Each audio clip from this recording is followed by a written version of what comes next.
Walkout చేసి బయటకు వచ్చాం నిబంధన సమయం. అంతేకాదు ఈరోజు ఇంకో అంశం కూడా జరిగింది. అందరం కూడా మంచి వాతావరణంలో స్పోర్ట్స్ కండక్ట్ చేద్దామని చెప్పారు. మేము సంతోషించాం, అందరూ సంతోషించాం. మంచి ఆహ్లాదకర వాతావరణంలో జరుగుతుంది.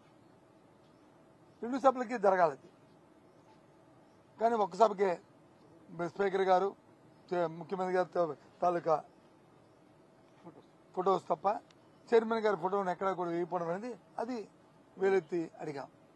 అధికారుల మీద చర్య తీసుకోమన్నాం. ఎవరైతే దీన్ని అసత్వం వహించారో, ఎవరైతే దీన్ని ఈ విధంగా చేశారో అని చెప్పి అది కూడా ప్రభుత్వం తరఫున కూడా సానుకూలంగా చెప్పారు, చర్య తీసుకుంటామని చెప్పారు. చాలా సంతోషం. చర్య తీసుకోవాలి, ఎందుకంటే ఇలాంటి మళ్ళీ పునరావృతం కాకూడదు, ఇలాంటి పార్షియాలిటీ ఉండకూడదు. సభ అంటే శాసనసభ కంటే శాసనసభ ఇంకా గౌరవంగా ఉండాలి. అంతే కించపరిచేట్టుగా సభాధ్యక్షులు కానీ మెంబర్లు కానీ ఎవరిని కానీ ఉండకూడదు అనేది మా ఉద్దేశం. అది కూడా వీళ్ళు చెప్పడం జరిగింది. ఏమైనప్పటికీ కూడా సభలో ప్రశ్నోత్తరాల్లో కానీ లేకపోతే చెప్తున్నది కానీ అధికార దురంతో వచ్చి వారు పెడుతున్న అహంకారపూరితమైన వారితో సమాధానాలు కానీ ఒక అడిగిన ప్రశ్నకు వచ్చి సరైన సమాధానం కానీ అటు నుంచి రాకపోవడం అనేది చాలా శోచనీయం, చాలా బాధాకరం కూడా.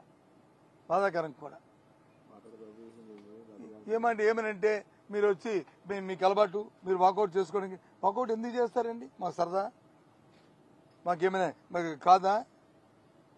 మేము కూర్చున్న తర్వాత, మేము మాట్లాడిన తర్వాత చైర్మన్ గారు వచ్చి రూలింగ్ ఇచ్చిన తర్వాత చైర్మన్ గారు వచ్చి బిల్ బి పాస్ అయిన తర్వాత మళ్ళీ సభ్యులు మాట్లాడితే మళ్ళీ కూర్చుంటే దానికి విలువ ఉందండి?